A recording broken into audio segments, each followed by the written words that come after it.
Father of the Tiprasani nation, জাতির জনক ত্রিপ্রাসানি থৈজানায় সারেন্সি দেব বর্মা লাই थांनाय জানুয়ারি तालनि 1 तारिख 2:45 আগরতলা জিবি হসপিটালও ভর্তি জায়গা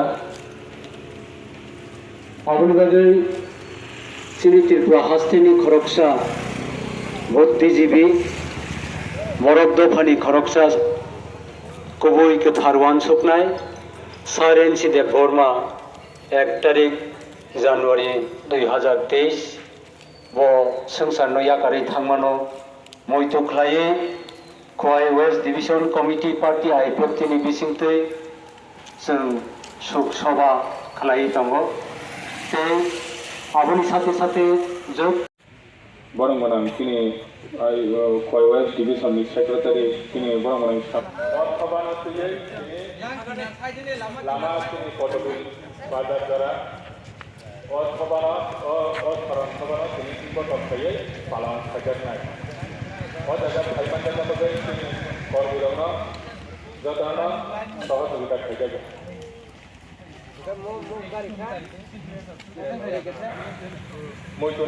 মৈতনি পান্ডানা ফैयै সাধারণ সভা ধন্যবাদ। আজকে 7 তারিখ জানুয়ারি 2023 আমরা এখানে শোকসভা র্যালি করতে যাচ্ছি।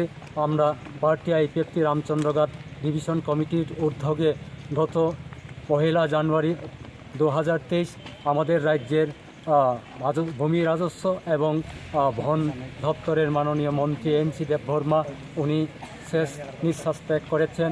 তার জন্য আমরা আজকে তার উদ্দেশ্যে এখানে শোকসভা করছি। আমরা পথ র্যালি করে রাস্তা র্যালি করে আমরা আজকে পথসভা করছি যে ওনার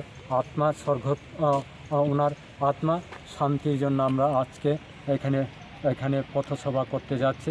তো আমরা আমাদের পার্টি আইপিএফটির সুপ্রিমো এবং ফাউন্ডার সারেন্সি দেব বর্মা শুধু পার্টির জন্য কাজ করেনি, উনি সমগ্র 40 লক্ষ ত্রিপুরাবাসীর জন্য উনি কাজ করেছেন। এবং উনি শুধু মিনিস্টারই ছিলেন না, শুধু মন্ত্রীই ছিলেন না, উনি একজন লেখকও ছিলেন, উনি একজন বুদ্ধিজীবী ছিলেন। তার জন্য আমরা দেখেছি উনি যেদিন মারা গিয়েছেন এবং সেদিন থেকেই আমরা 3 দিনের রাষ্ট্রীয় শোক পালন করার জন্য রাজ্য সরকার সিদ্ধান্ত নিয়েছে।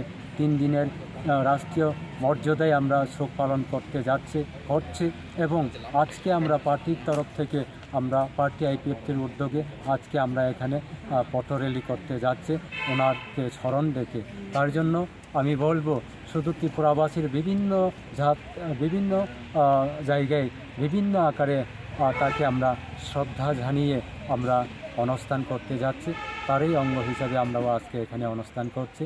এবং এনসি দেব বর্মা যে একটা মহান ব্যক্তি, যে একটা উনি যে কাজ করে গিয়েছিলেন, উনি মারা যাওয়ার পরও ওনার কাজ চিরদিন অমর হয়ে থাকবে। তার জন্য এনসি দেব বর্মা ত্রিপুরাবাসীর কাছে, সমগ্র দেশের মানুষের কাছে এনসি দেব বর্মা অমর হয়ে থাকবে। তার জন্য আমরা আজকে এই সভা অনুষ্ঠান করতে যাচ্ছি। ধন্যবাদ।